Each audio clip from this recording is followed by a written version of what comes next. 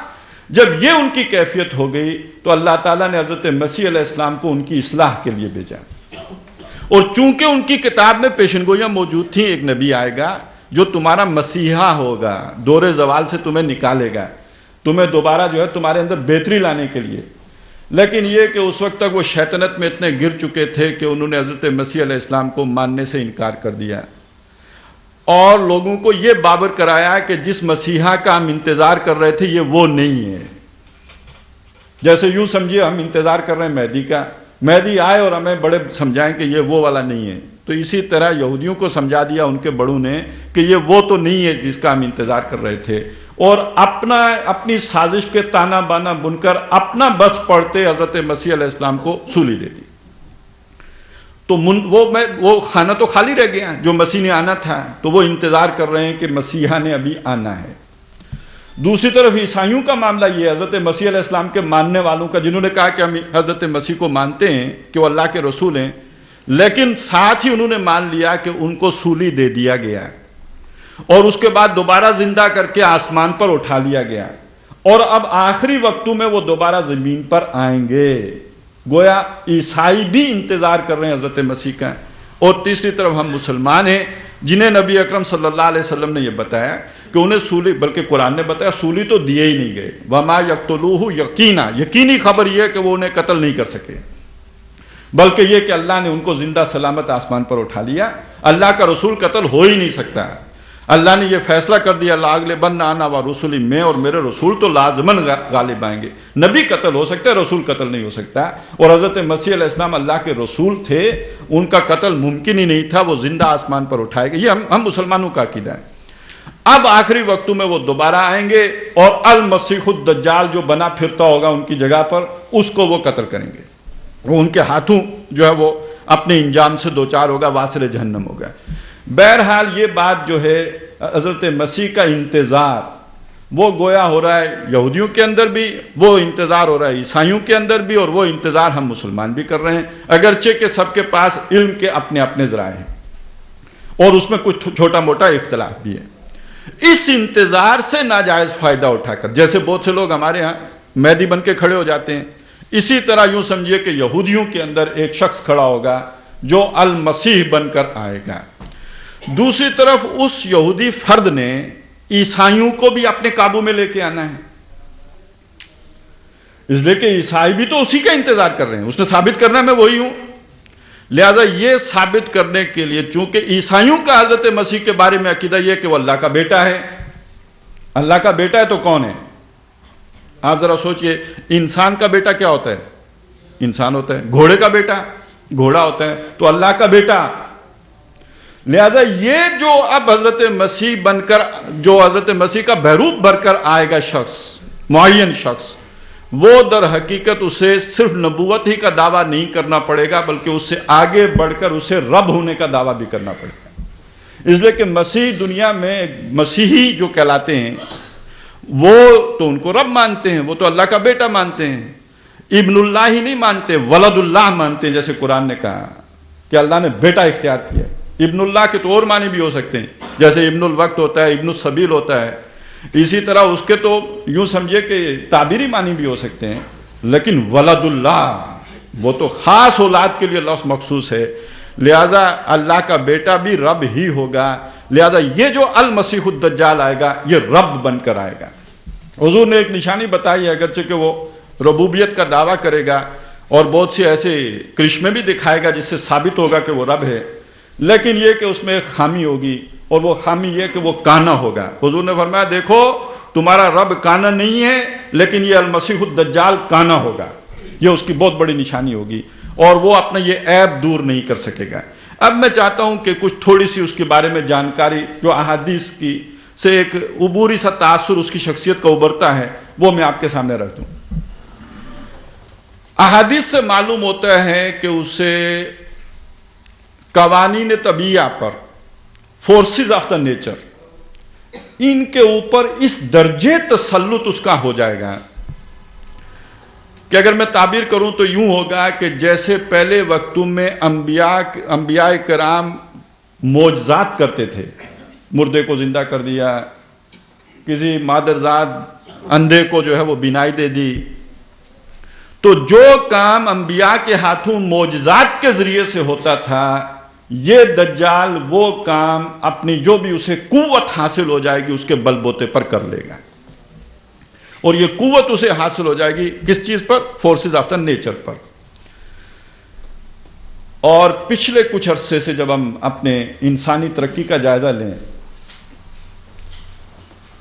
تو انسان نے جو فورسز قابو کی ہیں، یہ جنوں سے بڑی بڑی فورسز ہیں۔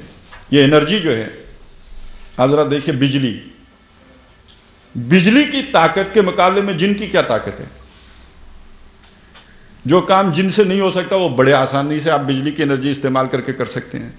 اس سے آگے اب پتہ نہیں انرجی کی دنیا میں انسان کہاں پہنچ چکا ہے، ہمیں تو ایٹمک انرجی تک کا معلوم ہے، اس سے آگے بھی اٹھ گیا ہو تو کیا معلوم۔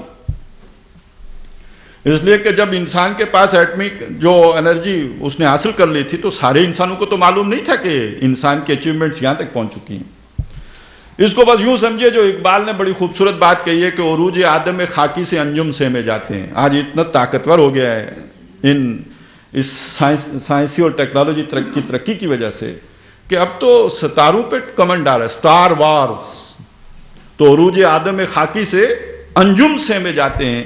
تو یہ جو کچھ بھی ہے یہ انسان کی یہ ترقی، اب ظاہر ہے انسان کی یہ ترقی جس درجے میں ہو چکی ہے، آج آدمی کا دل تبدیل ہو جاتا ہے، اس کی آنکھیں تبدیل کرنا تو کوئی مسئلہ ہی نہیں ہے، اور پھر یہ کہ جوڑ تبدیل ہو جاتا ہے، ریڑھ کی ہڈی کا ایک مورا جو ہے اور اس کی تمام جو ہے وہ چیزیں تبدیل کی جا سکتی ہیں۔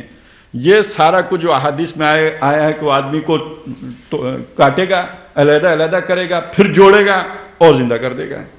تو آج تو وہ بالکل، یہ آپ اگر کسی آپریشن تھیٹر کے کوئی احوال پڑھ لیں تو معلوم ہوتا ہے کہ وہ سارا کام ہو کے اس کے بعد ایک آدمی جو ہے کلینکلی وہ ڈیتھ سے دوچار ہو کر اس کے بعد دوبارہ کھڑا ہو گیا، زندہ سلامت موجود ہے۔ میں اور آپ اسے آنکھوں سے دیکھیں تو مردہ پائیں گے، مرا ہوا، اور لیکن یہ کہ تھوڑی دیر کے بعد اس کی سارا کچھ جوڑ جاڑ کر پھر کھڑا کر دیں گے کہ یہ زندہ سلامت موجود ہے۔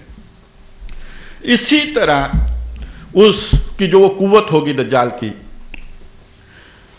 اس میں یہ چیز بھی شامل ہے کہ وہ موسموں کو بھی اپنے کنٹرول میں لے آئے گا۔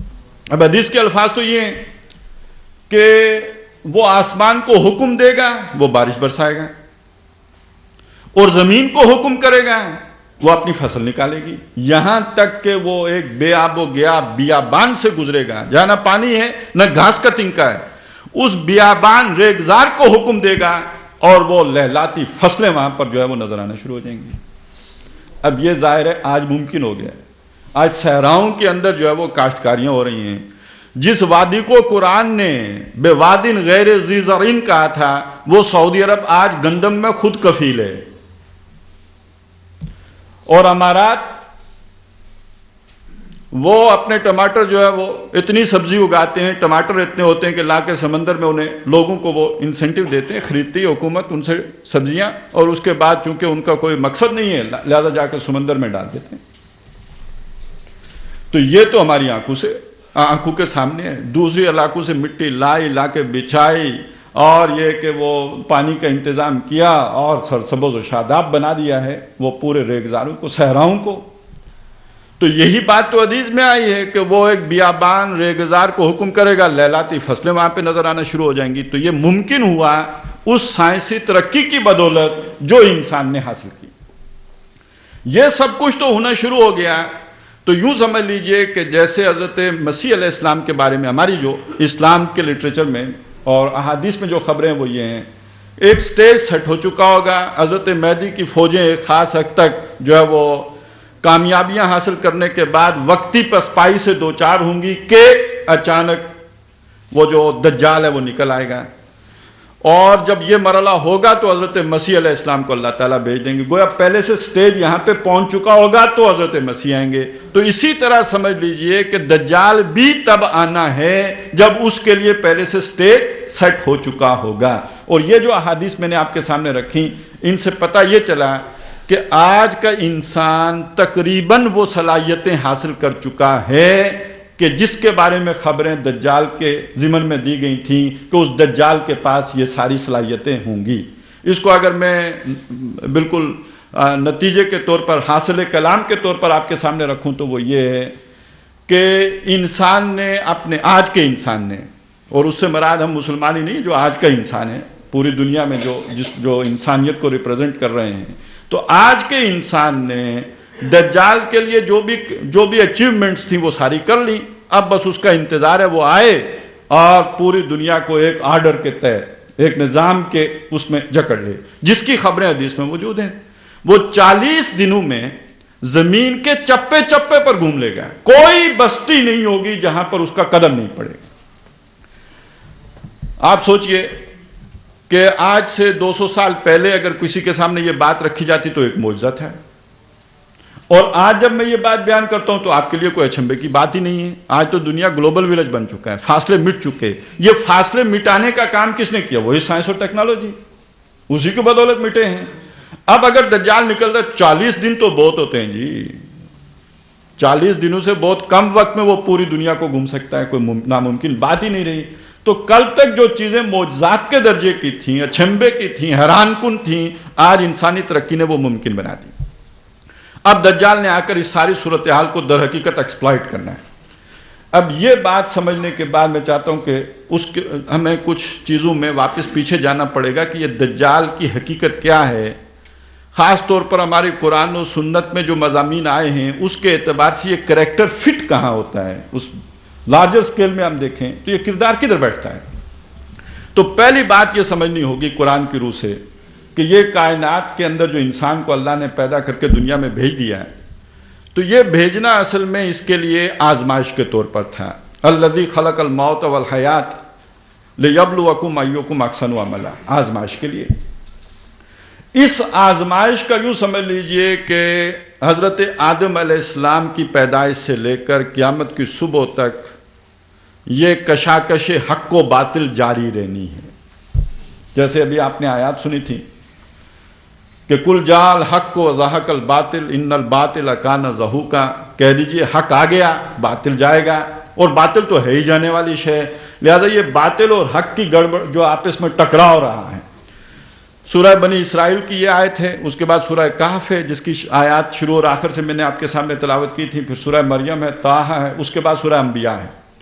سورہ انبیاء کی 18 نمبر آیت ہے بل نقذف بالحق علی الباطل فیدمغہ، ہم حق کی ضرب لگاتے ہیں باطل کے اوپر، فیدمغہ، تو وہ حق جو ہے اس باطل کا بھیجا نکال دیتا ہے، دماغ، وہ دماغ باہر نکال دیتا ہے. فاذا ہوا زاہق، تو وہ حق کی ضرب سہ کر وہ باطل بھاگ جاتا ہے. اور اس کے بعد آخر میں فرمایا وَوَيْلٌ لَهُم مِّمَّا تَصِفُونَ، اور ان کے لیے بڑی ہلاکت اور بربادی ہے جو کچھ ڈسکرپشن یہ دے رہے ہیں، جو وصف یہ بیان کر رہے ہیں اللہ کے بارے میں اور زندگی کے حقائق کے بارے میں، اس کے نتیجے میں ان پر بڑی ہی پھٹکار پڑنے والی ہے. بہرحال اس چیز کی طرف میں بعد میں ہوں گا. پہلے یہ بات سمجھ لیجئے کہ یہ حق و باطل کی کشمکش اصل میں ایک ہے تاریخ انسانی. حضرت آدم ہے، پھر فلاں ہے، فلاں ہے، پھر نبی اکرم صلی اللہ علیہ وسلم میں قومیں اٹھی ہیں، گری ہیں. یہ واقعات کو بیان کرنے ایک علیحدہ معاملہ ہے. قرآن مجید نے واقعات بھی بیان کیے، قوم نوح کا قصہ ہے، قوم سمود کا ہے، قوم عاد کا ہے، وغیرہ وغیرہ، اور بڑا طویل ذکر حضرت موسیٰ علیہ السلام کا ہے. لیکن قرآن مجید نے فلسفہ تاریخ بھی بیان کیا ہے کہ کیوں ہوتا ہے، عروج کیوں آتا ہے، زوال کیوں ہوتا ہے. تو اگرچہ دنیا میں عام طور پر یہی سمجھا جاتا ہے کہ عروج ہوتا ہے تو اس کے کچھ اسباب ہوتے ہیں ظاہری، کوئی طاقتور قبیلہ ہوتا ہے، اس کے ساتھ طاقت ہوتی ہے، اس کی بنیاد پر. آج کل جیسے کہتے ہیں معاشی ترقی ضروری ہے، سائنسی ترقی ضروری ہے، اس کے ساتھ آپ کے پاس ویپنز ہونے چاہیے بڑے بھاری سوفسٹیکیٹڈ، اور آپ تب ترقی کر سکتے ہیں اور تب آپ کو عروج حاصل ہوگا. لیکن قرآن مجید کا مطالعہ بتاتا ہے کہ نہیں، عروج و زوال در حقیقت متعلق ہے اخلاقی عروج و زوال سے. جن قوموں کے اخلاق اچھے ہوں گے وہ عروج پائیں گی، اور جن کے اخلاق کے اندر تنزل آ جائے گا وہ زوال سے دوچار ہوں گی۔ یہ ہے بل نقذف بالحق علی الباطل فیدمغہ، یہ جو حق اہل حق ہوتے ہیں وہ باطل سے ٹکراتے ہیں اور باطل ختم ہو جاتا ہے، نیست و نابود ہو جاتا ہے۔ لیکن پوری تاریخ انسانی اس بات پر گواہ ہے کہ حق و باطل کی یہ کشاکش ہوتی رہی ہے۔ اقبال نے بڑے خوبصورت انداز میں اسے بیان کر دیا، ستیزہ کار رہا ہے ازل سے تا امروز، شرار بولابی سے چراغ مصطفوی۔ باطل کے لیے شرار بولابی اور حق کے لیے چراغ مصطفوی، یہ استعارہ ہے۔ تو گویا یہ باطل اور حق کی یہ جو کشمکش اور کشاکش ہے یہ ہمیشہ رہی ہے۔ اور پھر اقبال نے یہ بات بھی بیان کر دی کہ یہ کشاکش اور کشمکش اپنے عروج کو پہنچنے والی ہے۔ دنیا کو ہے پھر مارکائے روح و بدن پیش، تہذیب نے پھر اپنے درندوں کو ابارا۔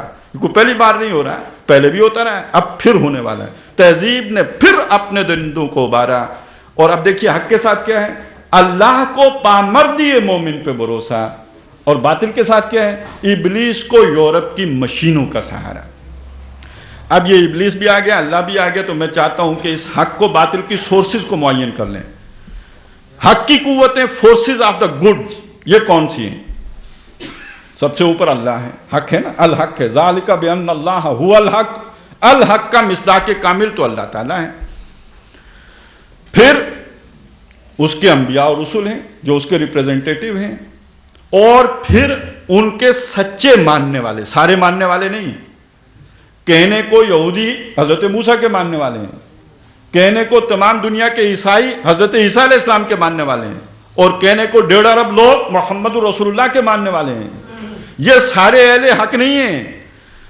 ان انبیاء تو سارے اہل حق ہیں، لیکن ان انبیاء کے صحیح ماننے والے، راسخ العقیدہ، اور جو اپنے عمل میں ان انبیاء کے قریب ترین ہیں، یہ اہل ایمان، یہ وہ لوگ ہیں کہ جو حق کی طاقت رہے ہیں، ہر دور میں رہے ہیں۔ اور دوسری طرف شر کی طاقت کون سی ہے؟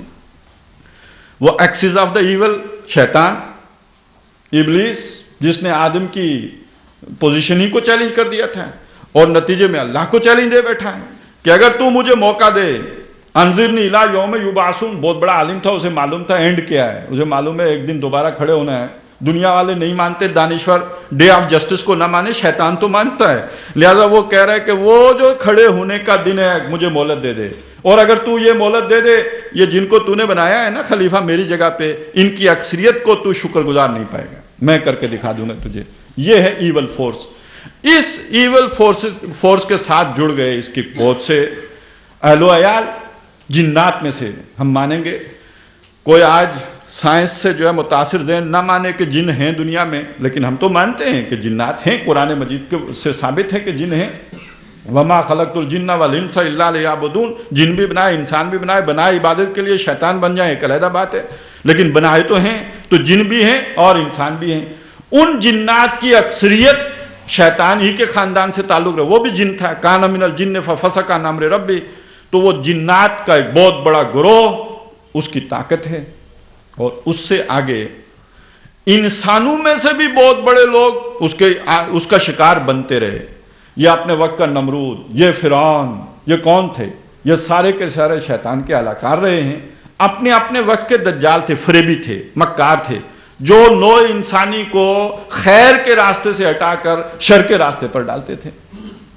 ان کے مقابلے میں انبیاء کھڑے ہوتے رہے، یہ کشاکش اور کشمکش چلتی رہی۔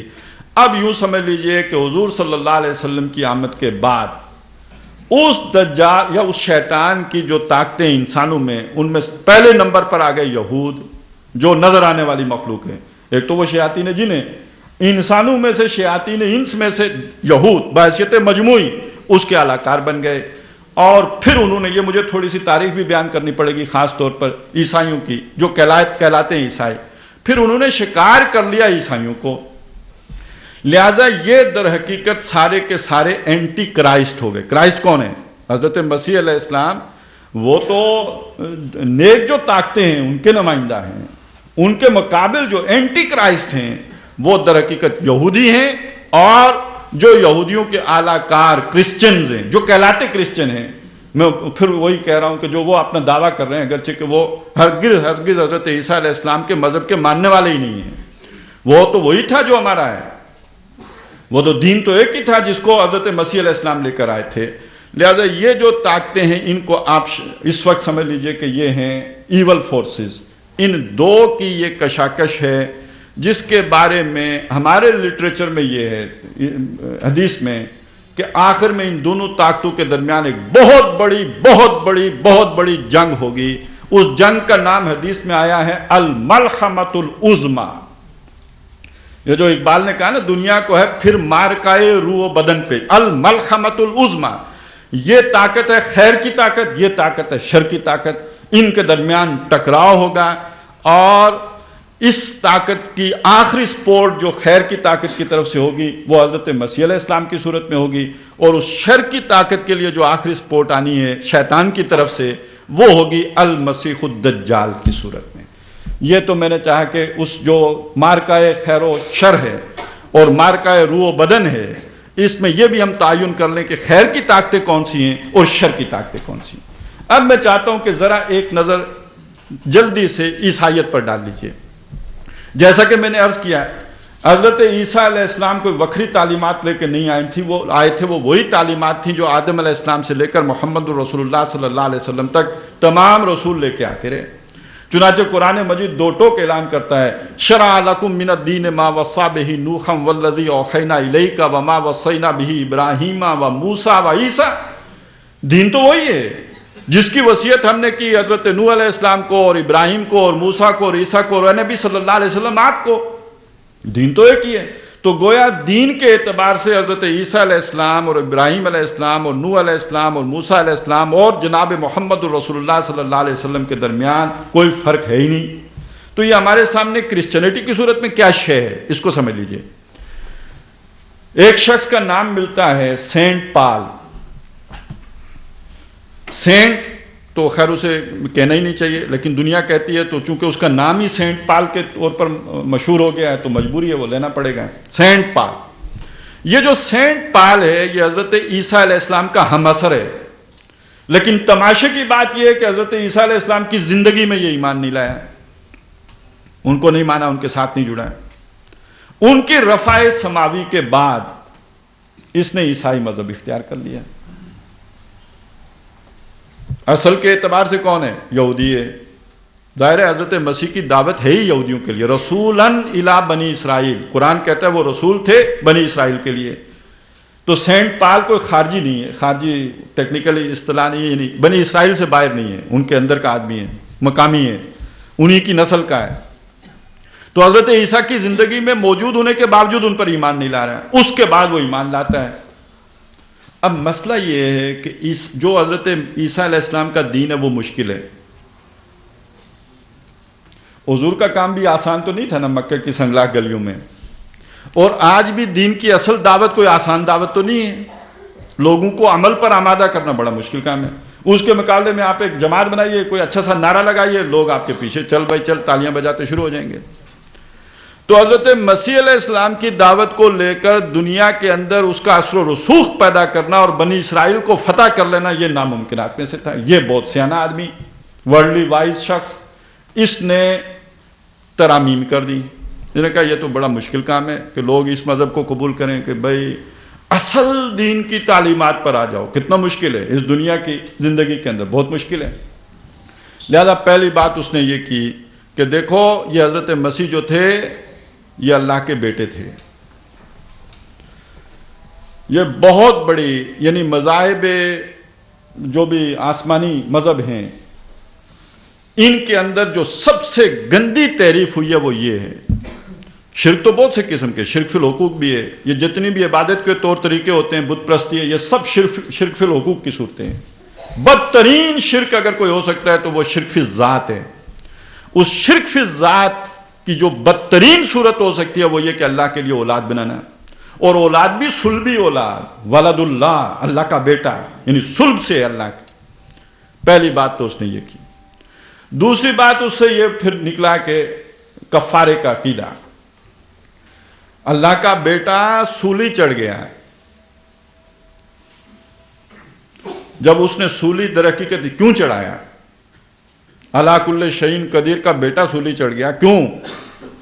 لوگوں کے اوپر ایک گناہ تھا جو حضرت آدم علیہ السلام سے غلطی ہوئی تھی، جس کی وجہ سے جنت سے نکالے گئے. وہ دھلی نہیں تھی ان کی توبہ سے، وہ گناہ تو پیدائشی ہمارے ساتھ ہے. اس گناہ سے بچنے کی صورت صرف یہ ہے کہ مسیح علیہ السلام کو مان لو کہ اللہ کا بیٹا ہے. جب مان لو گے تو چونکہ اس نے سولی چڑھ کر وہ اس گناہ کا کفارہ ادا کر دیا، لہذا تمہارا وہ گناہ، پیدائشی گناہ دھل جائے گا. اور اس سے ساتھ ہی پھر تیسری شے نکل آئی، نہ صرف وہ گناہ دھل جائے گا بلکہ ہر گناہ دھل جائے گا. اس کا فائدہ کیا ہوا؟ ہر گناہ دھل جانے کا فائدہ کیا ہوا؟ فائدہ یہ ہو گیا اب آپ پر شریعت کی پابندی باقی نہیں رہی. نماز پڑھنا اوکھا کام، پھر اتنی سردی بھی پڑھنا، وضو کرنا، تو یہ کوئی ضرورت ہی نہیں ہے یہ دھندے کرنے کی. تم نے مسیح کو مان لیا تو کوئی ضرورت نہیں ہے باقی یہ ساری تکلیف، شریعت کی تکلیف اٹھانے کی، مشقت اٹھانے کی اب کوئی ضرورت نہیں. مسیح کو مان لیا، شریعت ساکت ہو گئی. اب باقی کہہ رہا ہے شیطنت رہ گئی، اپنی مرضی کرو. بس اتنا کام یہ کر لو کہ جو گناہ تم سے ہو جائے اس کے بعد ظاہر ہے گلٹی کانشیس ہوگا، کچھ تمہیں ضمیر کو چوکے لگائے گا. اس کا حل یہ ہے کہ پادری صاحب کے سامنے آؤ، اعتراف گناہ کرو اور ایک جرمانہ ادا کرو. اس کے بعد بالکل جیسے ماں کے پیٹ سے تم پاک صاف معصوم پیدا ہوئے تھے، وہ معصومیت تم لے کے چلے جاؤ. اب یہ وہ عیسائیت تھی جو جنگل کی آگ کی طرح پھیلی ہے. اب آپ نوٹ کیجئے، ایک طرف حضرت مسیح علیہ السلام کے سچے جان نثار بھی موجود ہیں، وہ جو 11 بڑے لوگ ایمان لے آئے تھے ان کے پر، وہ حضرت مسیح کی اصل تعلیمات بھی پھیلا رہے ہیں لیکن ان کے ماننے والے تھوڑے. جبکہ یہ عیسائیت، سوکھی عیسائیت، یہ تو دنیا میں جنگل کی آگ کی طرح پھیلی. یہاں تک پھیلی کہ سن 300 میں دنیا کے سب سے بڑے جو وقت کا حکمران تھا، سلطنت روما، قسطنطین، اس نے یہ محسوس کیا سیاسی طور پر کہ اب اپنے اقتدار کے لیے عیسائیت کا جو مذہب ہے اس کا لبادہ میں اوڑھ لوں تو یہ میری سیاسی طور پر میرے لیے بہت عمدہ بات ہو جائے گی. جیسے ہمارے ہاں اکبر نے سمجھا تھا کہ دین الہی بنا لوں تو یہ ہمارے لیے بہت اچھا ہے ہندوستان کے استحکام کے لیے اور مضبوطی کے لیے. اس طرح جو سلطان قسطنطین تھا اس نے عیسائیت سن 300 جو ہے مسیحی، اس میں عیسائیت اختیار کر لی.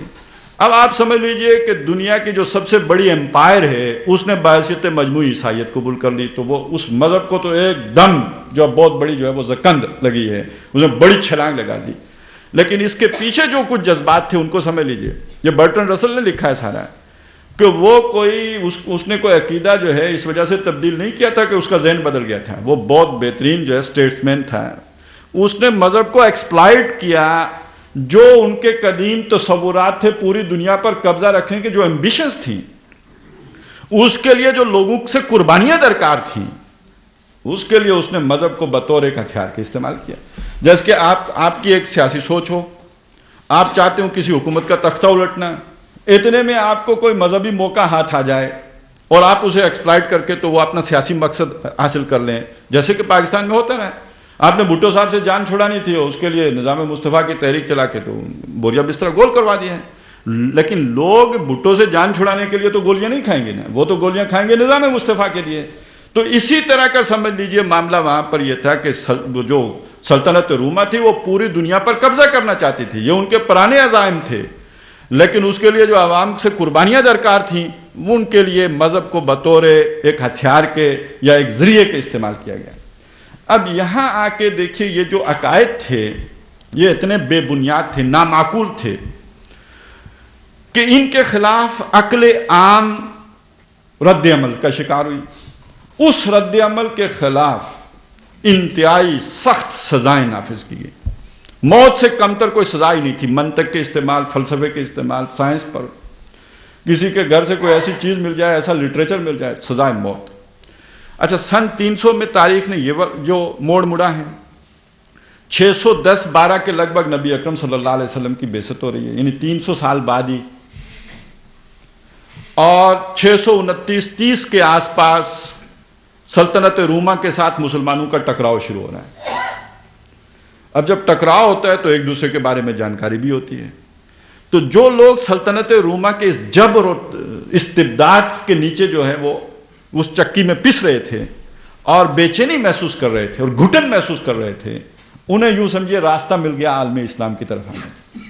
اور پھر خاص طور پر بنو عباس کے دور میں خلیفہ ہارون الرشید اور مامون الرشید کے دور میں جب علم نے ترقی کی اور مسلمانوں سائنسدان اور فلسفی اور دنیا کے اور علوم پر دسترس حاصل کر کے جب آگے بڑھے، تو اب یوں سمجھیے کہ یورپ کی پوزیشن بالکل وہی ہو گئی اس کے نوجوانوں کی، جیسے آج ہمارے لوگ تعلیم حاصل کرنے کے لیے جائیں امریکہ جاتے ہیں یا برطانیہ جاتے ہیں، تو اس طرح دنیا سے نوجوان کھنچے آنا شروع ہو گئے، نہ صرف ان یونیورسٹیوں میں بلکہ جو مسلمان پہنچ گئے تھے اسپین تک، تو وہاں پہ جا کے مسلمانوں نے جو یونیورسٹیاں قائم کی وہاں انہوں نے تعلیم حاصل کی، تو قرآن کا پیغام اصل دین وہاں پہنچنا شروع ہو گیا۔ اس سے جو وہاں پر ایک لہر، ایک رد عمل پیدا ہوا ہے، انہوں نے دین کو قبول کیا یا نہیں کیا، لیکن جو ان کی حکومتوں کے اندر جبر و استبداد تھا اس کا ایک رد عمل آیا، اور رد عمل بڑا شدید آیا، پوپ کے خلاف بغاوت ہو گئی۔ اب یہ جو سارا وہ جو تحریک احیاء علوم ہے اور وہ پوری تاریخ اگر آپ کے ذہنوں میں ہو، اور یہ جو ان کے اندر پروٹیسٹنٹس وجود میں آئے، پروٹیسٹ یعنی کس کے خلاف احتجاج تھا؟ یہ پوپ کی جبر کے خلاف جو ہے، اور جو بادشاہ کا جبر ہے اس کے خلاف تھا۔ اس سے دو چیزیں وجود میں آئیں، ایک جسے ہم آج کہتے ہیں جمہوریت، بادشاہت کا خاتمہ ہو گیا، اور دوسرا جیسے بادشاہت سے نفرت ہے، اس کا آپ کو کوئی نہ کوئی اندازہ ہوگا، بادشاہ اس سے تو ایک بڑی نفرت کا اظہار کیا جاتا ہے دنیا میں، اسی طرح کی نفرت دلوں کے اندر مولوی صاحب جو وہ پادری یا پوپ تھا اس سے پیدا ہو گئی، بلکہ اس سے شدید تر کہ ان کی وجہ سے ہمیں یہ دن دیکھنے پڑے۔ اور پھر یہاں تک بات پہنچی کہ مذہب افیون ہے، یہ نشہ ہے جو لوگوں کو کھلا کر پبلک کو امور سلطنت سے بیگانہ کر دیا جاتا ہے، لوگوں کو ایکسپلائٹ کیا جاتا ہے۔ چنانچہ وہ پھر نفرت نے تعصب کی صورت اختیار کی، اور نتیجہ یہ نکلا کہ مذہب کی ہر شے سے انسان نے اعلان برات کر دیا۔ تو ذمہ داری کس پر آئے گی؟ یہ جو انسان بغاوت کر کے یہاں پہ پہنچا کہ مذہب سے اسے وہ بیزار ہو گیا، اس سارے کی ذمہ داری کس پر جائے گی؟ موجودہ عیسائیت پر جائے گی۔ اگر یہ نامعقول نظام نہ بناتے، اپنا ایک عقیدہ نہ بناتے، تو اتنا شدید رد عمل نہ ہوتا ہے۔ اب آپ سوچئے کہ ادھر شیطان جو ایول فورسز کا سرغنہ ہے، اس کی تو صفوں کے اندر ہلچل بپا ہو گئی ہوگی کہ یہ مصطفیٰ صلی اللہ علیہ وسلم کے نور کی کرنیں جو یورپ میں پہنچی ہیں، اس کے نتیجے میں کہ دنیا کے اندر کوئی اتھل پتھل نہ ہو جائے۔ ہم نے جو نظام اتنی مشکل سے بچھایا ہے، جس کی ہمیشہ دنیا میں برتری رہی ہے، سوائے تھوڑے سے وقفے کے ہمیشہ باطل ہی غالب رہا ہے۔ فیضا ہوا ذاہب کا معاملہ علیحدہ ہے، لیکن جو دنیا میں زیادہ غلبہ رہا ہے وہ باطل کا رہا ہے، بہت تھوڑے وقتوں کے لیے حق غالب آتا رہا۔ تو یہ تو سارا ہمارا نظام، اس کی چولیں ڈھیلی ہو جائیں گی۔ اب اس نے اس کے اندر دخل اندازی کی، اور عقل کو یوں سمجھے، عقل ایک بہت بڑی حقیقت ہے، اس سے انکار نہیں کیا جا سکتا۔ عقل ہی کا نمائندہ وہ علم ہے جو اللہ نے آدم علیہ السلام کو دیا تھا۔ وَعَلَّمَ آدَمَ الْأَسْمَاءَ كُلَّهَا، اللہ تعالیٰ نے آدم کو جو تمام چیزوں کے نام سکھا دیے تھے، تو در حقیقت وہ علم ہے جو علم بالحواس کہلاتا ہے، انسان حواس کے ذریعے سے حاصل کرتا ہے، اور وہ سارا حواس کے ذریعے سے جو ڈیٹا اسے ملتا ہے، جو پروسیس ہونے کی جگہ وہ عقل کہلاتی ہے۔ عقل اسے پروسیس کر کے نتائج برآمد کرتی ہے، استدلال کرتی ہے، استخراج کرتی ہے، استنتاج کرتی ہے، اور اس طریقے سے انسانی علم آگے بڑھتا ہے۔ اور یہ ہماری ساری سائنس اور ٹیکنالوجی کی جو ترقی ہوئی ہے، وہ اسی بل بوتے پہ ہوئی ہے جس کو بالقوہ حضرت آدم کے اندر اللہ نے پہلے دن رکھ دیا تھا۔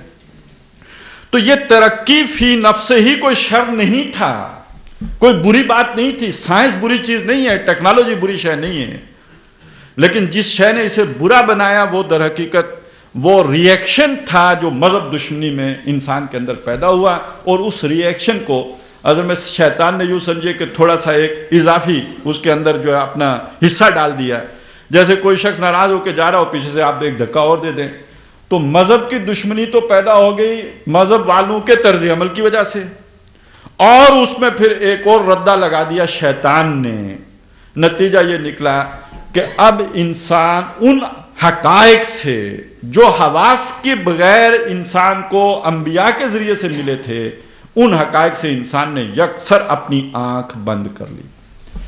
اب اگر یہاں پہنچ کے میں یوں کہوں کہ علم کے لیے اللہ نے انسان کو دو آنکھیں دی تھیں، ایک علم بالحواس کی آنکھ، اور دوسری آنکھ تھی علم بالوحی کی آنکھ۔ جیسے سورہ بقرہ میں جہاں یہ فرمایا وَعَلَّمَ آدَمَ الْأَسْمَاءَ كُلَّهَا، اسی رکوع کے آخر میں جا کر فرما دیا فَإِمَّا يَأْتِيَنَّكُم مِّنِّي هُدًى فَمَن تَبِعَ هُدَايَ فَلَا خَوْفٌ عَلَيْهِمْ وَلَا هُمْ يَحْزَنُونَ. جب تمہارے پاس میری طرف سے ہدایت آئے، جو اس ہدایت کی پیروی کرے گا اس کے لیے نہ کوئی خوف ہوگا نہ کوئی حزن ہوگا. اب یہ جو ہدایت آتی رہی ہے اس میں کوئی 3 چیزیں بنیادی ہیں، سمجھ لیجئے. پہلی بات یہ کہ یہ ساری کائنات کسی نے بنائی ہے، اس کا کوئی خالق ہے، وہ اللہ ہے. دوسری بات یہ ہے کہ یہ زندگی آزمائش کے لیے، اس کے بعد اصل زندگی آنے والی ہے، حیات بعد الموت. اصل زندگی وہ ہے، بعد بعد الموت. اور تیسری بات یہ کہ یہ جو انبیاء کا سلسلہ ہے، یہ اللہ نے اپنی ہدایت دینے کے لیے انسان کے اندر ایک ریسیپینٹ رکھا ہے، روح، جس میں وہ اپنی وہ الروح یعنی وہی بھیجتا ہے جس کو وہ روح انسان کے اندر کا جو ریسیپینٹ ہے وہ وصول کرتا ہے. یہ وہ بنیادیں تھیں جن پر اس ہدایت کا دار و مدار ہے، الہدا جو ہے. تو یہ جو ہدایت ہے اس سے آج کے انسان نے کان بند کر لیے جان بوجھ کر. چنانچہ یہ حقیقت ہے، اللہ جس کی معرفت حاصل کرنا انسان کا سب سے بڑا کام ہو سکتا تھا، وہ اس سے بالکل ناچنت ہو کر، اگرچہ کہنے کی حد تک اس نے یہ کہا کہ چونکہ ہمارے حواس کی گرفت میں نہیں آتا لہذا ہم یہ تو نہیں کہیں گے کہ نہیں ہے، اس لیے کہ ہمیں یہ بھی ثابت شدہ حقیقت نہیں ہے کہ نہیں ہے، سائنٹیفکلی پرووڈ بات نہیں ہے کہ اللہ نہیں ہے، لہذا ہم یہ تو نہیں کہیں گے کہ نہیں ہے. لیکن ہم یہ بھی نہیں کہہ سکتے کہ ہے، اس لیے کہ ہم ثابت نہیں کر سکتے. تو پتہ نہیں ہے کہ نہیں ہے، تو نتیجہ کیا نکلا؟ لا تعلق ہو گئے، ہے یا نہیں ہے، گویا نہیں ہے. طرز عمل تو وہی ہو گیا کہ نہیں ہے.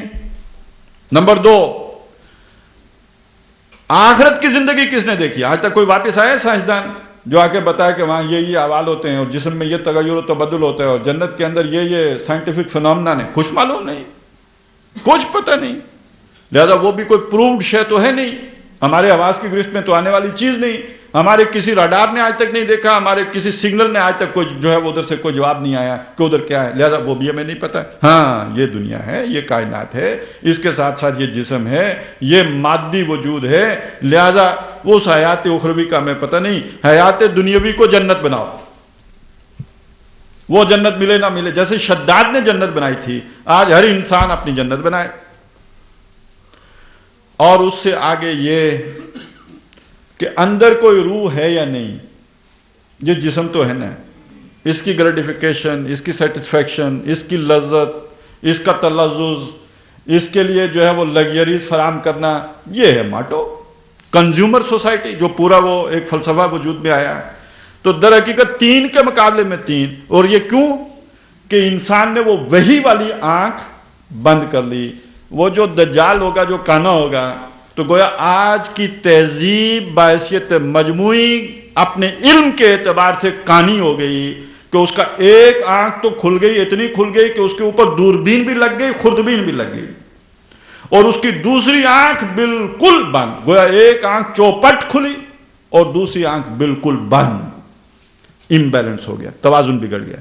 اگر وہ وہی والی آنکھ بھی ساتھ ساتھ کھلی ہوتی اور انسان یہ ترقی کر رہا ہوتا تو یہ تو بڑی انسان کی اچیومنٹ تھی جس کے لیے کہ وہ بنا تھا. لیکن جو ایول فورسز تھی انہوں نے انسان کے ساتھ کیا یہ کہ درجہ بدرجہ رد عمل کا شکار کر کے ایک چین آف ری ایکشنز ہے ہوئی، جہاں ہستی ہوئی محدود لاکھوں پیچ پڑتے ہیں، عقیدہ عقل فطرت سب آپس میں لڑتے ہیں، وہ ایک صورت بنی.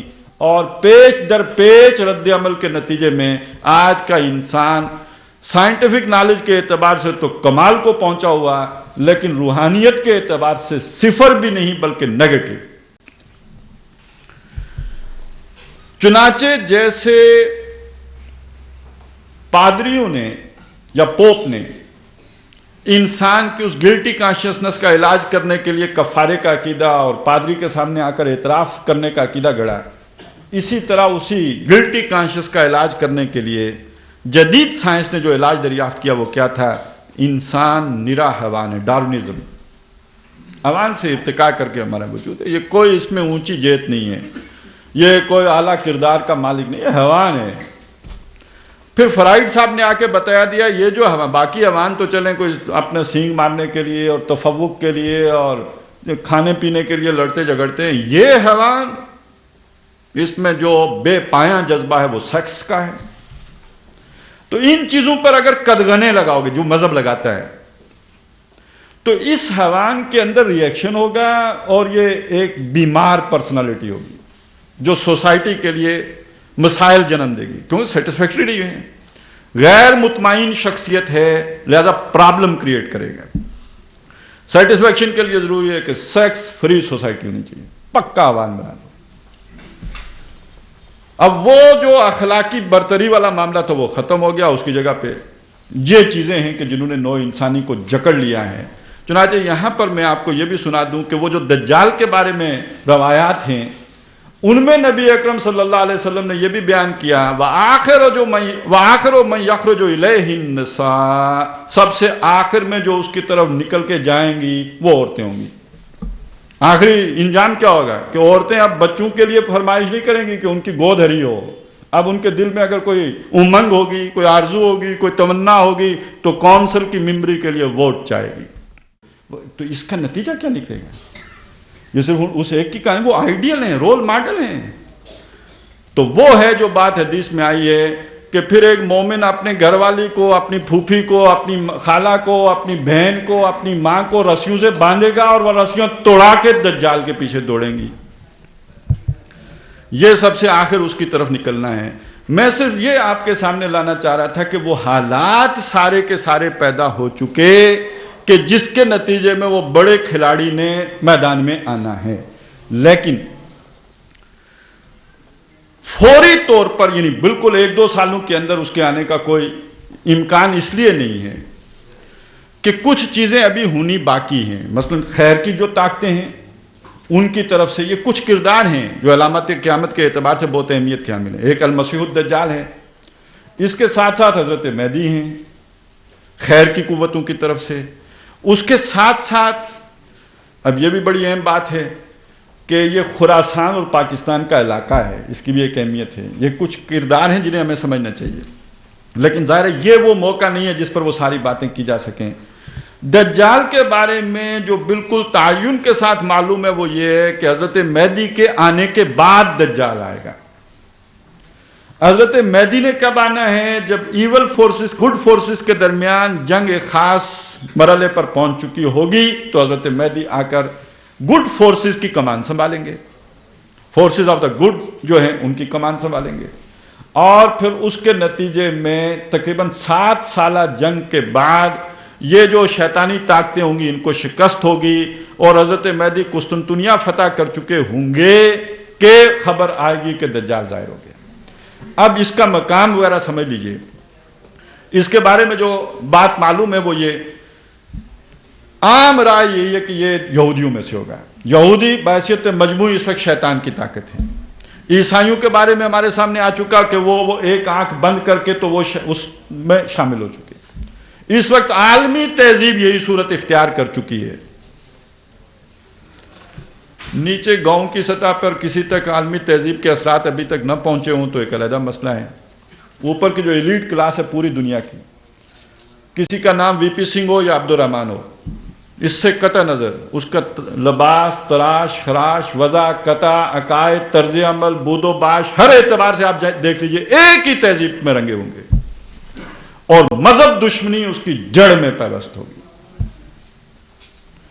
لوگ حیران ہوتے ہیں کہ کسی کو ایسے کومنٹس پاس کرنے کی کیا ضرورت ہوتی ہے کہ جس سے لوگوں کے دلوں کے اندر نفرتیں جنم لیں اور کوئی پاگل پھر انہیں شوٹ کرنے پہ مجبور ہو جائے۔ آخر ایسی باتیں کہنے کی ضرورت کیا ہوتی ہے؟ تو اصل میں یہ تو ایٹیکیٹس ہیں ایک خاص تہذیب کے، یہ تو ایک خاص تہذیب کے اس کلب میں شامل ہونے کے لیے یہ تو بنیادی لوازمات ہیں، اس کے بغیر آپ اس تہذیب کا حصہ ہی نہیں ہیں، تاکہ دنیا کو پتہ چلے کہ اکبر خدا کا نام نہیں لیتا۔ وہ کچھ بے وقوف لوگ ہیں دیہاتوں والے کہ جو وہ خدا کا نام لیتے ہیں، باقی یہ کہ ہم تو اس کلاس میں شامل ہو چکے ہیں کہ جو خدا وغیرہ کے تصورات سے اب اوپر اٹھ چکے ہیں، ہم کسی خدا ودا کے نام کو ماننے والے۔ یہ ایک پورا طبقہ دنیا میں وجود میں آ چکا ہے، ایک پوری تہذیب ہے۔ ہماری ٹاپ جو بھی وہ ملٹری بیوروکریسی ہو یا سول بیوروکریسی ہو، جو بھی اوپر حکمران کلاس ہے اس کے اندر یہی تہذیب رچی بسی ہے عقائد کے اعتبار سے۔ اسی وجہ سے وہ ہمارے جو بھی کمانڈو صدر تھے ان کو یو ٹرن لینا پڑا، اس لیے کہ اسباب کی دنیا، پامردی مومن پہ والی بات نہیں ہے، مشینوں کے سہارے والی بات ہے۔ تو وہاں جب آپ فیکٹس آف دا گراؤنڈ دیکھیں گے تو وہ گراؤنڈ ریئلٹیز تو یہی کہیں گے کہ مارو فوراً یو ٹرن، اور انہیں مار دیا۔ تو یہ اصل میں ایک عالمی تہذیب ہے جو پوری دنیا میں وجود میں آ چکی ہے، اور یہ دجالی تہذیب ہے، اس کی ایک آنکھ بند ہے۔ اب یہ ہے کہ اس کے لیے جو بھی آخری درجے کی لڑائیاں ہیں جس کی کہ خبریں احادیث میں دی گئی ہیں آخری مرحلے کی، اس میں جان لیجئے کہ جو ابھی بہت بڑی باتیں ہو رہی ہیں، پہلے جنگ عظیم میں اتنے لوگ مارے گئے، دوسری جنگ عظیم میں اتنے لوگ مارے گئے۔ جنگ عظیم، یہ الفاظ نوٹ کیجئے، عربی زبان سے جنہیں واقفیت ہے وہ جانتے ہیں، عظیم سے بڑا ہوتا ہے اعظم، اور اعظم مذکر ہے، اس مذکر کی مؤنث عظما ہے۔ حدیث میں جس جنگ کا ذکر کیا گیا ہے وہ الملحمۃ العظما ہے، جس کے اینڈ پر المسیح الدجال نے آنا ہے۔ اس الملحمۃ العظما کو کرسچن لٹریچر میں آرمیگڈون کہا گیا، اور ڈکشنری میں جا کے آپ دیکھیں تو اس میں یہی آپ کو ملے گا، a great war will be fought between the forces of the evil and good before the end of the world. ایک بہت بڑی جنگ خیر اور شر کی قوتوں کے درمیان لڑی جائے گی اس دنیا کے خاتمے سے پہلے، اینڈ ٹائمز۔ اب یہ دنیا در حقیقت اس طرف، یہ ساری تیاریاں اس کے لیے ہیں، اور اس میں آپ کے سامنے یہ آخری بات رکھ کے، وہ ان طاقتوں کا افغانستان میں آنا ہے، یہ در حقیقت پاکستان اور افغانستان دونوں کا گھیراؤ کرنے کے لیے ہے۔ ہم مسلمان اس سوچ سے، اس فکر سے غافل ہیں، لیکن باطل کبھی، شر کی طاقتیں کبھی غافل نہیں ہوتی۔ میں اس کی پہلے ایک مثال آپ کے سامنے رکھ دوں۔ سورۃ الفیل آپ سب نے پڑھی ہوگی، ہاتھیوں والے کے ساتھ آپ کے رب نے کیا کیا ہے۔ اس سورۃ الفیل کا ایک پہلو تو یہ ہے کہ ایک ابرہہ بادشاہ تھا ہاتھی والا، اس نے مکے پہ چڑھائی کی، مکہ خانہ کعبہ گرانا چاہتا تھا تاکہ جو اس نے کعبہ تعمیر کیا ہے لوگ آ کے اس کی عبادت کریں۔ جو زیادہ گہرائی میں اترتے ہیں تو وہ کہتے ہیں اس کے پیچھے ایک سوچ یہ بھی تھی کہ چونکہ کعبے کی وجہ سے یہ ایسٹ ویسٹ ٹریڈ جو ہے اس کا مرکز ثقل مکہ بنا ہوا ہے، تو یہ اگر میرے کعبے کی طرف لوگ متوجہ ہو جائیں گے تو یہ ایسٹ ویسٹ ٹریڈ میرے پاس آ جائے گی۔ وہ ایک علیحدہ کہانی ہے لمبی، جن کو معلوم ہے بس وہ اس کے حد تک۔ لیکن اس کا ایک پہلو اور بھی ہے۔ آپ کو معلوم ہے یہ واقعہ کس سال میں رونما ہوا ہے؟ جس سال نبی اکرم صلی اللہ علیہ وسلم کی ولادت باسعادت ہوئی ہے۔ یہ میں بہت اہم بات عرض کرنے چلا ہوں۔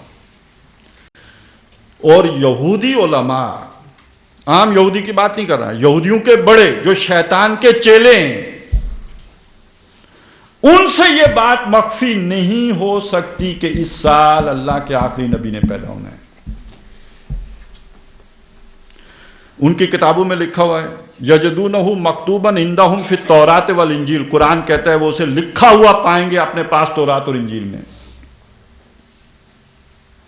قرآن کہتا ہے یعرفونہ کما یعرفون ابناءہم، وہ اس نبی کو پہچانتے جیسے اپنے بیٹوں کو پہچانتے۔ ہمیں تاریخی طور پر معلوم ہے کہ نبی اکرم صلی اللہ علیہ وسلم بچپن میں جب ایک سفر پر شام اپنے رشتہ داروں کے ساتھ جا رہے تھے، راستے میں ایک راہب نے بچپن میں آپ کو پہچان لیا کہ یہ وہ آخری نبی ہے، اور ابو طالب سے کہا کہ عبد المطلب تھے ساتھ، ان سے کہہ دیا کہ آپ ان کو واپس لے جائیں، ان کی جان کو خطرہ ہے۔ گویا پوری طرح پہچان لیا۔ تو یہ بات ناممکنات میں سے ہے کہ ان یہودیوں کو یہ بات معلوم نہ ہو، اور خاص طور پہ جو انر سرکل کے یہودی ہیں ان کے بارے میں جان لیجئے۔ ان کا ایک، جیسے ہمارے ہاں باطنی علوم ہے، کہتے ہیں نا ایک قرآن ہے ظاہری ہے ایک باطنی ہے، ان کے ہاں قبالہ کے نام سے ایک پورا عقیدہ ہے اور ایک سلسلہ ہے۔ اس کے اندر انہوں نے تورات، اصل تورات کی کوڈیفیکیشن کی ہے۔ یہ جو نمبرز ہوتے ہیں نا، جیسے ہم بھی لکھ دیتے ہیں بسم اللہ الرحمن الرحیم 7 8 6، یہ یہودیوں کی ایجاد ہے۔ انہوں نے در حقیقت اپنی اصل تعلیمات اگر گم ہو جائیں تو علم کی ایک سورس سے ہم شیطان محروم ہو جائیں گے۔ شیطان کو بھی تو اللہ کے بارے میں جانکاری چاہیے نا، تو وہ سورس گم نہیں ہونی چاہیے۔ اگر موجود رہتی ہے تو سارے لوگ جان لیں گے۔ پرابلم ہے، حل کیا ہے؟ اس کو کوڈز میں لے آؤ۔ وہ کوڈز ہمیں معلوم ہوں گے، ہم وہ اس کنجی سے اسے کھول لیں گے، باقی لوگوں کے لیے وہ گویا پوشیدہ ہو جائیں گے۔ تو یہ علم العادات در حقیقت تورات کو کوڈ میں لانے کے لیے تھا۔ اس تورات کے اندر نبی صلی اللہ علیہ وسلم کی بعثت کا وقت، پیدائش سب کچھ ہے۔ چنانچہ یہودی کو معلوم تھا کہ آخری نبی آنے والے ہیں، کہاں آنے والے ہیں۔ کچھ اس میں اور بھی اضافہ کر لیجئے، وہ جادو کا زور اور جو بھی علم کے دوسرے ذرائع ہوتے ہیں وہ سب گروہ کار لا کر، اگر فرعون کو کوئی نجومی بتا سکتا ہے کہ کوئی بچہ پیدا ہونے والا ہے جو تیری سلطنت کا تیا پانچا کرنے والا ہے، تو یہودیوں کو بھی معلوم تھا کہ وہ بچہ جو خیر کی قوت، جو مقام محمود پر فائز کیے جانے والا ہے، وہ بچہ عرب میں، مکے میں اسی سال پیدا ہونا ہے۔ اور اس سے پہلے وہ چاہتے تھے کہ وہاں جنگ کا سما بندھے، اور غیر ملکی افواج جب گھروں کے اندر داخل ہوں تو عزتیں تاتار ہوں، پامال ہوں۔ اور اس ماحول میں پھر جو بچے پیدا ہوتے ہیں وہ سلمان رشدی جیسے ہوتے ہیں۔ وہ 47 کی رات پیدا ہوا تھا، 14 اگست کو۔ یہ وہ منصوبہ تھا۔ آپ ذرا اندازہ لگائیے کتنا خطرناک منصوبہ ہے، کتنا گہرا منصوبہ ہے، کتنا، اور جیسے قرآن مجید نے کہا ان کی چالیں اور مکر تو ایسے ہیں کہ پہاڑوں کو جو ہے وہ ٹلا دیں۔ یہ وہ منصوبہ تھا جس کو اللہ تعالیٰ نے اپنی خصوصی قدرت سے ناکام کیا ہے۔ وہ مکے کا دفاع ہو گیا غیبانہ۔ تو میں جو بات اس سے ثابت کرنا چاہتا ہوں آپ کے سامنے وہ کیا ہے، ہمیں اگر حدیثوں سے معلوم ہے تو کیا یہودیوں کو معلوم نہیں کہ آخری فتح کس کی ہونی ہے؟ اقبال پر اگر یہ حقیقت کھل گئی کہ آسماں ہوگا سحر کے نور سے آئینہ پوش اور ظلمت رات کی سیما پا ہو جائے گی، پھر دلوں کو یاد آ جائے گا پیغام سجود، پھر جبھی خاک حرم سے آشنا ہو جائے گی۔ آنکھ جو کچھ دیکھتی ہے لب پہ آ سکتا نہیں، میں وہ حیرت ہوں کہ دنیا کیا سے کیا ہو جائے گی۔ حاصل کیا ہے؟ شب گریزاں ہوگی آخر جلوائے خورشید سے،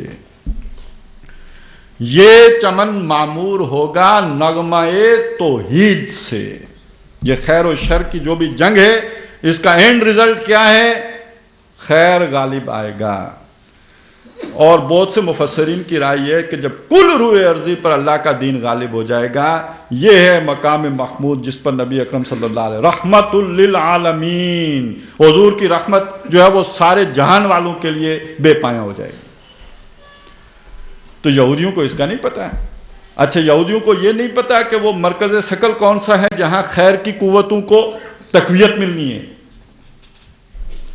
اور اس درجے ذہن سلا دینے کے باوجود جس خطے میں ماؤں نے ابھی وہ بچے پیدا کرنے بند نہیں کیے جو کسی علم الدین کا جو ہے وہ تاریخ کو دوبارہ زندہ کر دے۔ وہ جو شیطان نے کہا تھا ہے اگر کوئی خطر مجھ کو تو اس امت سے ہے، اس میں وہ ظالم بھی ہیں جو عشق سحر گاہی سے جو ظالم کرتے ہیں وضو، باقی پیروں سے اور بڑے بڑے علماء سے مجھے معلوم ہے یہ میرا کچھ نہیں بگاڑ سکتے۔ میں جانتا ہوں میں مشرق کی اندھیری رات میں بے ید بیضا ہے پیران حرم کی آستی، اور ہے وہی سرمایہ داری بندہ مومن کا دین، یہ سب مجھے معلوم ہے۔ لیکن ان عوام سے اب بھی خطرہ ہے، ان کے اندر وہ روح محمدی اب بھی موجود ہے۔ بہرحال جو شیطان نے یا دجال نے جو بھی اپنا نظام بنایا جو اس وقت دنیا میں پوری طور پر چھایا ہوا ہے، اس کے کچھ مظاہر ہیں۔ ایک تو عقائد میں نے آپ کو بتایا نا، 3 کے مقابلے میں 3، روح کے مقابلے میں بدن اس کی اہمیت، اللہ کے مقابلے میں کائنات کی اہمیت، اور آخرت کے مقابلے میں دنیا کی زندگی کی اہمیت۔ یہ وہ عقائد ہیں۔ اب ان سے جس تہذیب نے جنم لیا ہے اس کے جو سیلینٹ فیچر ہیں ان کو سمجھ لیجئے، اس سے آپ پر دجالیت کی 3 تہیں روشن ہوں گی۔ سب سے پہلی بات دیکھیے، جو بھی انسان کا ایک عقیدہ ہوتا ہے، اس عقیدے کی بنیاد پر اس کی کچھ ریچولز ہوتی ہیں، رسومات عبودیت ہوتی ہیں، پھر اسی طرح کوئی سوشل کسٹمز ہوتی ہیں۔ اس کو تو بنا دیا کہ یہ ہے انفرادی معاملہ، اس میں تو کوئی ہم مداخلت نہیں کریں گے، کیونکہ یہاں چھیڑ چھاڑ کریں گے تو ابھی لوگ اتنے مذہب سے دور نہیں ہوئے کہ اس شیطانی جو ہے وہ چھیڑ چھاڑ کا رد عمل پیدا نہ ہو۔ لہذا فی الوقت ایجنڈا یہ ہے، کوئی بڑا مقصد اچیو کرنا ہو تو اپنا ٹارگٹ حصوں میں تقسیم کر لیا جاتا ہے۔ تو وقتی طور پر یہ ہے کہ سیکولرزم ہے، تمہارا جو عقیدہ ہو، جو طریقہ عبادت ہو، ہم اسے نہیں چھیڑیں گے. مسجد والوں کی بھی، مندر والوں کی بھی، گرجے والوں کی بھی ہم یکسو حقوق دیں گے، یکساں حقوق دیں گے. لیکن اس سے اوپر سماجی سطح پر ویلیوز ہماری ہوں گی جو مبنی ہوں گی بے حیائی پر. وہاں پر کوئی اخلاق کا گزر نہیں ہوگا. اب جو کچھ بھی آ رہا ہے پتہ نہیں آپ کو اس قانون سازی کا پتہ ہے یا نہیں، چند دنوں میں ہم پر بھی لاگو ہو جائے گی. اب آہستہ آہستہ وہ جو بھی چیزیں آگے بڑھ رہی ہیں اس میں یہ بھی ہے ایک خاوند بھی اپنی بیوی کے پاس اس کی اجازت کے بغیر نہیں جا سکے گا، اور اگر جائے گا تو یہ ریپ کا کیس بنے گا اس پر.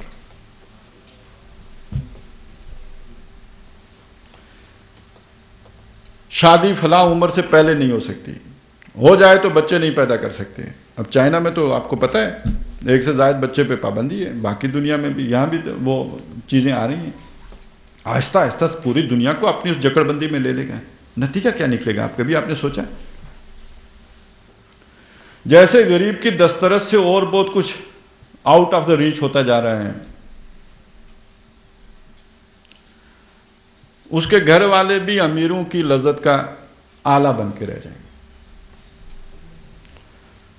وہ بھی یوں سمجھے جیسے اس وقت اشتہاروں کی ایک جنس ہے تو وہ بھی ایک شے ہوگی قابل بکنے والی، اور مارکیٹ میں جس چیز کی جتنی زیادہ فراوانی ہو اس کی قیمت اتنی کم ہو جاتی ہے.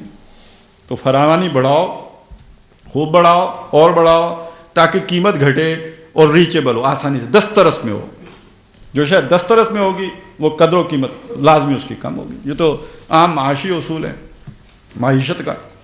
خیر بہرحال ایک تو یہ ہے کہ سماجی نظام دنیا کوڈ آف جو سوشیالوجی ہے، یہ جیسے آج کل کہتے ہیں نیا جو ایک سماجی ایک ڈھانچہ مرتب سوشل انجینئرنگ کرنی ہے، تو وہ اسلامی جو بھی اصول ہیں ان کو گرانا ہے، اس کی جگہ یہ شیطانی کوڈ لے کے آنا ہے.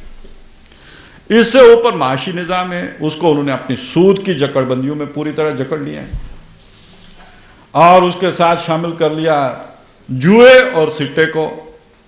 اب یہ چھوٹے چھوٹے موبائل پہ آپ کو میسج ملتے ہوں گے، جناب یہ کیجئے اتنے 1 کروڑ روپے اور پتہ نہیں کتنے لاکھ روپے، بس 8 روپے جمع ٹیکس.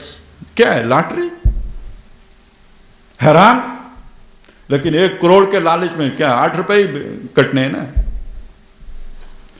تو حرام کی بنیاد، اور نتیجہ کیا ہے؟ یہ ساری دنیا کی محنت اس کا مکھن سمٹ کر 100 جو بھی دنیا میں بڑے بڑے خاندان ہیں ان کو منتقل ہو رہا ہے. اس کے لیے کتنے بڑے گورکھ دھندے بنائے گئے ان کو چھوڑیے، لیکن نتیجہ مختصراً آپ کی سمجھ میں آ جانا چاہیے. محنت کریں سب اور ملائی کھائیں وہ 100 بڑے خاندان. یہ جو ملٹی نیشنل اور یہ سارا کچھ ہو، دنیا جو گلوبل ولیج بن گیا اور کنزیومر سوسائٹی بن جائے، نتیجہ کیا نکلے گا؟ نتیجہ یہ کہ باقی سب لسی پئیں، اور لسی بھی وہ والی نہیں جس میں مکھن شامل ہو، چھاچھ، اور اصل جو ہے ملائی وہ کھائیں یہودی جو شیطان کے اثر کار ہیں. اور اس کی تیسری طے ہے در حقیقت عوامی حاکمیت. اچھا، ان میں سے ہر ایک کے پیچھے کوئی نہ کوئی عقیدے کی خرابی شامل ہے. سماجی سطح پہ سارے انسان برابری کا تصور وہ تو اسلام دیتا ہے، لیکن اس سوچ کے پیچھے پھر برابری کا تصور نہیں رہ جاتا ہے. اس کے پیچھے گویا پھر وہ جیسے وہ یہودی تصورات ہیں کہ we are the chosen people of the Lord, ہم ہیں اصل میں اپنے رب کے اصل لوگ، ادرز آر جینٹائلز. یہ تو انسان کہنا ہی غلط ہے، یہ ہماری خدمت کے لیے پیدا کیے گئے. اسی سے پھر وہ معاشی نظام نکلے گا کہ چونکہ ہماری خدمت کے لیے پیدا کیے گئے ہیں، ہم مالک ہیں. مالک اپنے حوالوں سے جس طرح چاہے خدمت لے. آپ اگر ہر جوت لیں بیع کو، کوئی انسان حقوق یا بیلوں کے حقوق تنظیم میں احتجاج کر